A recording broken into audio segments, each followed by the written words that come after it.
Good day and welcome to FinChat Podcast, where we interview professionals in the finance industry to allow them to share their experience and knowledge and to educate and expose the next generation of business people and entrepreneurs to the world of finance, banking, and related topics. I am Joshua Prince, and here at FinChat we recognize experience in business as a resource to learn from, and we try to harness that resource as best as possible. Today we have a very special guest, a humanitarian at heart and a problem solver by craft. He is an associate professor at the University of Pretoria's Albert Luthuli Centre for Responsible Leadership and coordinator of the South African SDG Hub. Since 2012, he has contributed to the development effectiveness initiatives coordinated by the South African Union's NEPAD agency, often within the ambit of the Global Partnership for Effective Development Cooperation. He is an Alexander von Humboldt Fellow and has published more than 20 peer-reviewed articles, book chapters, and books. He completed his doctorate in social ethics at the University of Stellenbosch after spending some time in Germany. Willem Fourie, welcome to FinChat. Josh, thank you for the opportunity, a privilege to be able to share my thoughts. Thank you for coming.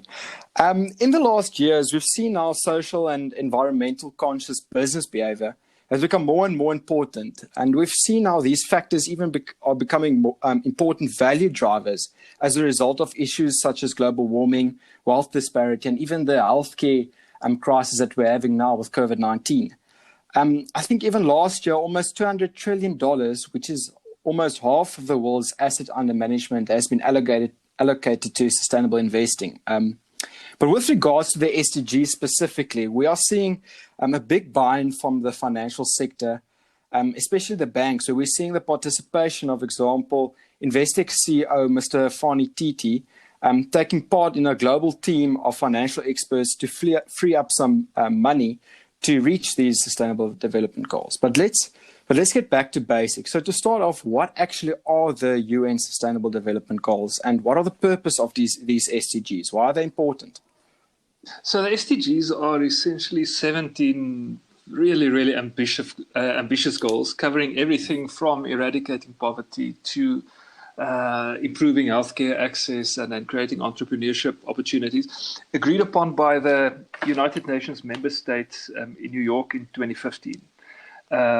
So basically all the countries in the world said, you know what, these goals are so important, we are committing ourselves to reaching their objectives by 2030. Now you have these 17 goals, but the meat of the goals really are in the 169 targets. That's where you really see what they're about. If you look at health, for example, SDG 3, it covers things like eradicating poverty, radically decreasing HIV infections, addressing non-communicable diseases. So that's where things really become important. The cool thing I think about the SDGs is it's the first development agenda that's not only applicable to developing countries, but also to developed countries. And the business sector, as well as civil society organizations, have also supported this agenda. Oh, okay. That's quite interesting. So what's the structure of the goals? So now someone wants to access the goals and learn more about it. What are the structures of them, and what are the impact that you hope to see from these SDG goals, especially from the financial sector, from the buy-in from these financial tycoons, if I can call it that, throughout the world?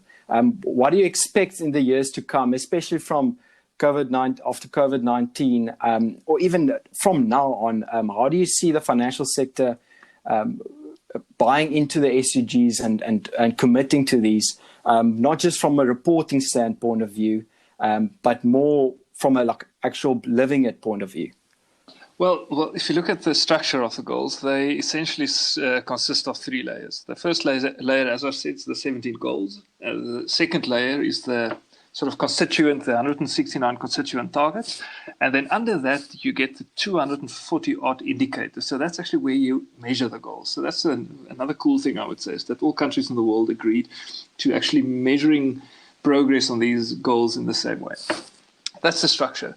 Now you're asking where business, I guess, and also the financial sector in particular come in. The easiest and in some sense also the most difficult entrance point is the fact that governments realize they can't do this on their own.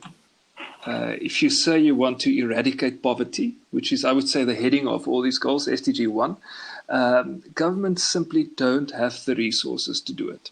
And that's where you need sort of interesting models of mixed finance to actually drive the poverty eradication agenda. Now, you're also asking about how to live these goals. Now, I think COVID-19 it's a worldwide pandemic, certainly a crisis, health and economic crisis.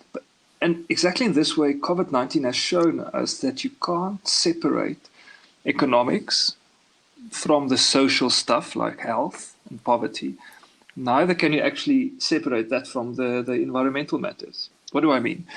We know certainly in Africa that if you don't have access to water, for example, you are more likely to get infected by COVID-19. But at the same time, we know if you also live in densely populated areas, you're not only more likely to be infected, research is now showing that you'll actually be sicker. So for many years, or for many people for the longest time, they thought it's possible to look at all these different impacts, health, social, and economic impacts in isolation. COVID-19 is showing us you can't. Another good example is just the shutdown. So the shutdown is aimed at actually decreasing the spread of the disease, but the economic impacts are massive. And I think that's the interesting thing that the SDGs help us with. They say these goals, all our different goals are connected. Sometimes you get synergies, but sometimes there are trade-offs. Focusing on one will necessarily mean that the other goals might take longer to achieve.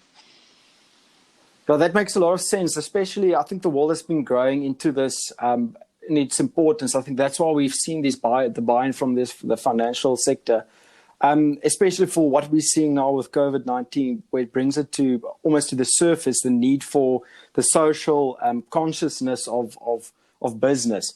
Where, if there is no market, nothing can happen. So it's for sustainable investment or sustainable development, you need a market, a supplier and a demand. And if one of them don't exist because of social reasons, there's no economic growth. So that's actually very interesting. And so the SDGs, as I see it, creates a big opportunity from even an entrepreneurial standpoint, as it creates, it almost like writes all the world's problems down from top to bottom. And I think I once talked to this guy where he said, no one's ever going to get angry at the guy who gets rich from solving world hunger.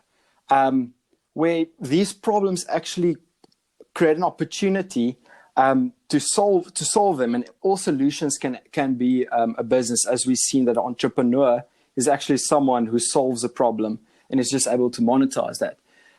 So you've been working with the SDG Hub. And before I actually get to my final question, let's just talk about the SDG Hub, what you're doing there. What is the SDG Hub? And I know you've gotten some awards for that, or you've been published in a major journal. But what exactly is the SDG Hub where you're busy with? Well, it started with a simple idea where we said there's so much great research out there, certainly in South Africa. And researchers actually want people to use their research, obviously. At the same time, we know that government is looking for research to use. Weirdly, there's a disconnect. So you have the sort of, if you think of it in terms of sort of supply and demand, you have supply really producing stuff, you have demand looking for it, but somehow that connection isn't made. What we then said is well, let's start by just creating a really intelligent website. Initially, it wasn't that intelligent, honestly, but just a dumping place, basically, where we can put all the research. And then we said, okay, now let's make the website intelligent, because as the more information you have, actually, the less it's less easy to actually navigate through it. And our team developed a really clever AI algorithm to make it more accessible. So we started with just linking policymakers with research with a website. And then we realized that this isn't enough. We need face-to-face, which is these days tricky, but face-to-face engagement. And we started holding seminars. There's a master's degree connected to it, policy papers and that. So the SDG Hub is basically a platform that links policymakers in South Africa interested in the SDGs with the best research related to the SDGs. Okay, so it's a tool to use to make decisions around the research that have been done by by researchers on the SDGs? Yeah, I would say actually using the research to make better decisions. Okay, that makes sense. So, but it is an open source website also, right? Yeah. So everything's available for free. That's a cool thing. We found a way, actually enabled by legislation, to get all the research and make it available for free. That's fantastic, because I mean, especially when we're going forward, I really see, like you guys are using AI and machine learning, we're going to see the impact of the fourth industrial revolution, helping us actually putting some actual quantitative value on sustainability. I think the two of us even had a discussion about building a program that could figure out something like that, to put to quantify sort of sustainable value that's put on a project. And what I really like about the SDG Hub, from what I've seen and like from the surface, I really think it's a great tool to use. So now, if you want to be a sustainable investor or develop business in a sustainable way, or to have a social impact, especially for that impact, I really think that the SDG Hub can be used effectively to do some research on the actual problems very effectively. Because as I understand it summarizes the research, if I'm correct. So we're not there yet. So that's the next step, is actually doing text summarization, but it's slightly more difficult than we initially hoped it would be. Yeah, I can think. But what do you think? Do you think that's possible, what I mentioned? I think it is. We're playing with a few different ideas to do it. But at this point, what we're really proud of, we did a text classification. So actually getting the machine to classify pieces of research in terms of one of the 17 SDGs. Next phase is going down to the 169 targets. And then the holy grail, the big dream, is actually text summarization, yes. Because, I mean, the fact is there's a lot of research out there. And you don't have time to actually go through all of that research. So that's where we hope technology will make our lives easier. Fantastic.